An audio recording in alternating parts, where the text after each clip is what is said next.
উপস্থিত রয়েছেন বাংলাদেশ জামাত ইসলামী গাজীপুর জেলার সম্মানিত আমির, আমাদের সকলের প্রিয় ডক্টর জাহাঙ্গীর আলম ভাই, সম্মানিত মহানগরী নেতৃবৃন্দ, ইসলামিক ছাত্র শিবিরের সম্মানিত নেতৃবৃন্দ, একান্ত প্রিয় গাজীপুরের ভাই এবং বন্ধুগণ, আসসালামু আলাইকুম ওয়া রাহমাতুল্লাহি তাআলা ওয়া বারাকাতুহু। আমরা আল্লাহর শুকরিয়া আদায় করছি যিনি আমাদেরকে আজকে এই ৩৬ জুলাইয়ের ১ বছরে এখানে সমবেত হওয়ার তৌফিক দান করেছেন। প্রিয় বন্ধুগণ, আমরা যে ১৬টি বছর পার করে এসেছিলাম, সেই ১৬টি বছর বাংলাদেশের ইতিহাসে একটি কালো অধ্যায় হয়ে রয়েছে। আপনারা দেখেছেন হাজার হাজার মানুষকে গুম করা হয়েছে, হত্যা করা হয়েছে, আমার মা এবং বোনদের বুক খালি হয়েছে।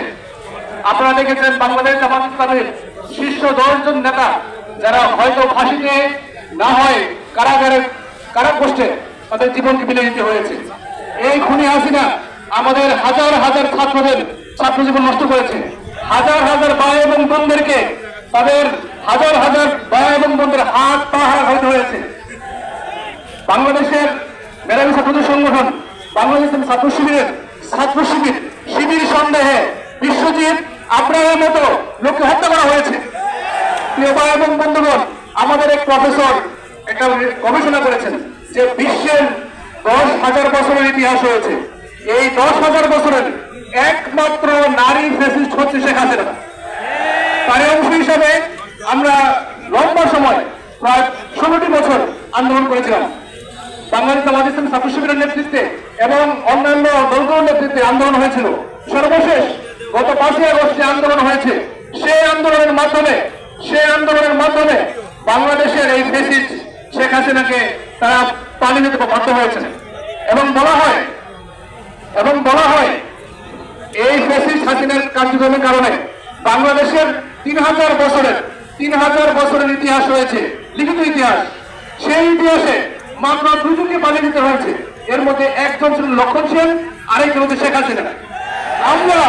আমরা যে বাংলাদেশ পার করেছি গত ১৬ বছরে, এই বাংলাদেশ আর চাই না। আমরা একটি সুন্দর বাংলাদেশ চাই, যে বাংলাদেশ বৈষম্যহীন বাংলাদেশ। আমরা একটা এমন বাংলাদেশ চাই যে বাংলাদেশের দরিদ্রমুক্ত বাংলাদেশ, যেই বাংলাদেশ হবে দুর্নীতিমুক্ত বাংলাদেশ, যেই বাংলাদেশে আমরা সবাই হাসি মুখে বাঁচতে পারবো, সুন্দরভাবে কথা বলতে পারবো, মনের কথা প্রকাশ করতে পারবো, যেই বাংলাদেশে সবাই আমরা সুখে শান্তিতে মিলেমিশে থাকতে পারবো, এমন একটি বাংলাদেশ স্বপ্ন আমরা দেখি।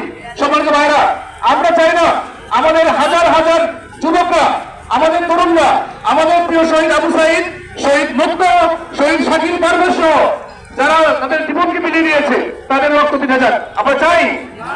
আমরা চাই সুন্দর বাংলাদেশ।